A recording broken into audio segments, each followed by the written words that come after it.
Hello again and welcome to the English Teacher's Guide to a GCSE English Language paper. Today we're going to be looking at how you can create a perfect A-star report answer.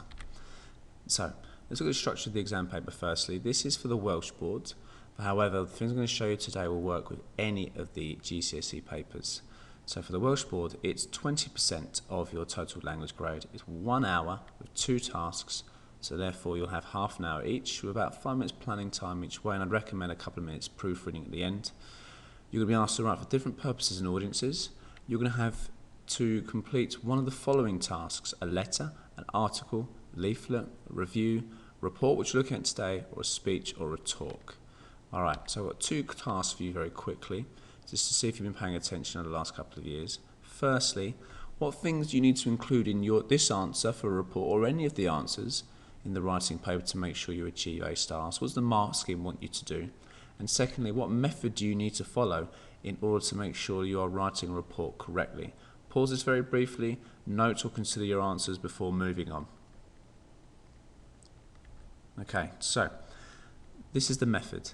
This works for any of your exam papers, doesn't matter what exam board you're sitting. If you remember these things in the exam, you will guaranteed yourself a high mark in the exam paper. So always plan the content, really important. You must plan. Therefore, if you plan, you know the direction that your text is heading, so it helps your whole text cohesion. You don't waste time trying to think about what to do next. It just makes the whole process more efficient. Secondly, make sure your piece matches the purpose. So what you're being asked to do: inform, persuade, advise. It's very important you know what you're being asked to do so you can do it. You need to make sure your piece matches the genre. So if you're being asked to write a letter, it needs to look like a letter. If you're being asked to write a report, it needs to look like that. It's just one way that the marker can instantly see whether you know what you are doing. And that's what we're trying to prove, aren't we? That we know what we're doing. We need to make sure we use a variety of sentence types. We need to make sure that we use those sentences with different effects. So a good idea is to consult your descriptive or story writing coursework pieces to help you to revise that. You need to include a variety of sentence starters. You need to utilise a variety of complex punctuation, so semicolons, brackets. You need to make sure again you're using those for an intended effect. Consider the formality. Is this formal or informal? Because that obviously has a huge influence on the piece. Different lengths of paragraphs as well. So for some of your creative writing stories, for instance, there was nothing wrong with shorter paragraphs, even 1 sentence paragraphs for effect. All complex words need to be spelled correctly, but obviously don't forget you need to get the basics correct as well. Make sure the whole text structure is effective, so the whole piece from beginning, middle and end flows together nicely. Finally, it needs to be interesting. Now you are going to be exam piece number 270 potentially that's being marked out of 300. You want to stand out a little bit. You want to make sure that your piece is lively and engaging. Finally, I think the main tip really is you have to do all those things. If you do all those things in the exam and you know the method, when you get to the exam and you proofread your work, if you know you've missed out on one of those things, you know you're not going to achieve A star. So it's key that you learn the method and look at your work considering that method at the end. But finally, I think to get the best possible mark for the language writing paper, it's all about you showing off your skills. Now, if you're a footballer and you're kicked a ball towards you and someone says show your skills and you just trap a ball, no one's going to think you're very good at football. However, if you start doing kick-outs, around the worlds, all that sort of thing, people are going to think that you're an excellent footballer. It's the same with the writing task in this exam. You're being asked to show off your skills. You've got your pen in your hand, the paper's there, you're being asked to show off. So if you just simply use same kinds of sentences, not a lot of punctuation, people are going to think you're not very good at writing. However, if you do all of those lists, all that bullet point list in every piece, in both pieces of work, you're going to show the market you're an excellent writer. They're going to think you're fantastic and give you your A star. Alright, writing a report, the method. First of all, plan your headings and your content. So this is normally, a report is always a formal task. So for most reports, these headings should be fine. Introduction, why you're writing the report. Data collection, so how did you go about collecting the information? Free, what are your findings? You may wish to number these. It could include quotations from interviewees, it could include charts. Now, you shouldn't draw charts, but what you can do is make reference to imaginary charts and data. recommendation and solutions, so what you would recommend, and finally just a conclusion, what you hope the reader will gain out of this. Some things to note: reports will always be formal, so you need to make sure in your head you've got that formal voice in mind. I like to try and create that character in my head when I'm writing these different tasks. That makes it easier for me to try and write in that style. And like I've said already, you shouldn't draw your charts and tables, but there's nothing wrong with referring to data that you've made up. It's pretend, it doesn't matter. So let's look at this question. As a secretary of your youth club, you have been asked to write a report on facilities for young children and teenagers in your area. Write what you would say. So there's the question. And with every question in a language paper, we need to work out the past. We need to work out the purpose, why we're writing it, the audience, who is it, structure, how should it be set out, so how do I make this look like a report, and text, what kind of language will I use? Well, let's go back to the question then. So the purpose is to inform and advise, because you're informing the area as to what it's about and advising for recommendations. Audience, it's not very specific, this, so a report would suggest it's quite a formal thing to write.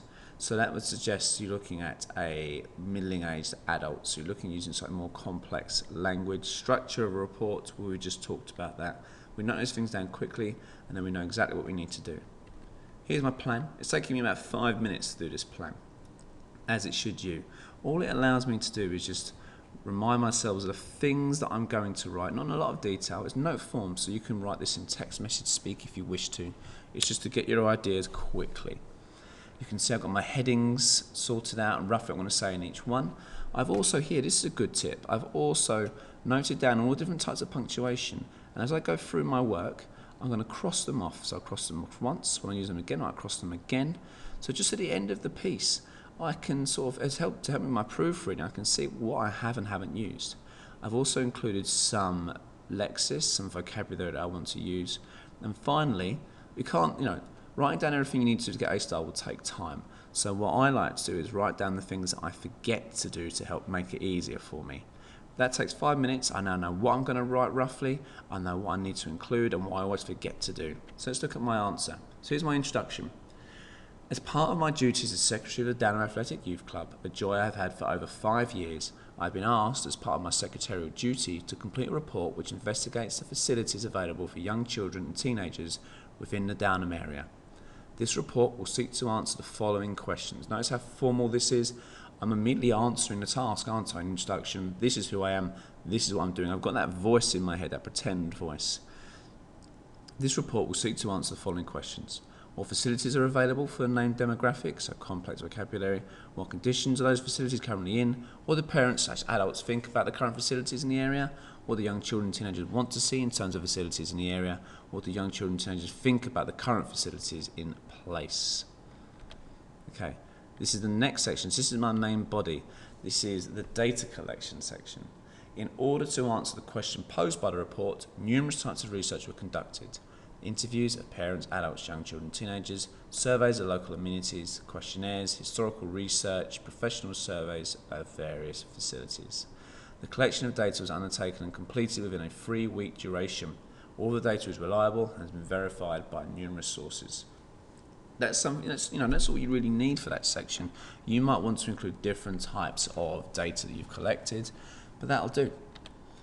Findings. From this report's research, we have made the following discoveries. What facilities are available for the named demographic? So now all I'm doing is answering the questions that I've posed. Now this isn't every question answered here, but it just gives you an idea of what I need to do. All the way through, you'll see that I've made reference to imaginary charts and data that I've collected, but I'm still doing that bullet point list, aren't I? Complex punctuation, different types of sentences, different sentence starters, it's all here, and it's all I need to keep in mind. So after using local council maps and professional surveys, we've discovered that there are 15 sites which are designated land for recreation. Using figure 1.2, it is clear that the local area caters mainly for preschool children, with over 80% of the sites contain playgrounds. It's writing to inform them using facts and statistics. Within those sites, so different types of sentences, different sentence starter, 2 of the locations, Abbey Road and Fairfield Road Parks, offering paddling pools in the summer. Although, that semicolon, it should be noted that the Abbey Road Park pool is very much in need of repair. However, this obviously means that there is a lack of sites which are designed for teenagers in the local area. Figure 1.2 highlights a clear discrepancy with only one area which the council has planned to develop into an area designed specifically for this target group. So you can see I'm doing all the things I need to do with the bullet point list. I will then continue to answer all those questions in a similar way, making sure I'm getting A star all the way through. Recommendations section, after I finish those questions. After completing our extensive research, the report will make the following recommendations. So have a look at those. These are the things, this is based on our research. It's all nice and cohesive. I'm using the data, I'm using the things I mentioned earlier to make my recommendations. And finally, in my conclusion, you're more than welcome to pause this if you wish to. Once again, we hope the recommendations of this report are taken seriously, as there is a clear need to invest in the people of the Downham area in order to improve the Finland community, as well as lower levels of obesity and reduce youth crime, which is influenced by the lack of good facilities in place. Alright guys, and that's it. So thank you. So use that basic structure for your report. Remember that bullet point list, because if you remember that bullet point list, once I finish writing my piece, I can look again over my work and say, right, have I gone through that list? And I can literally in my mind tick them off, and if I've ticked off everything, then there's no way that my examiner shouldn't give you A and A star. So keep working hard. Here's a link to help you with some past papers. Thank you once again.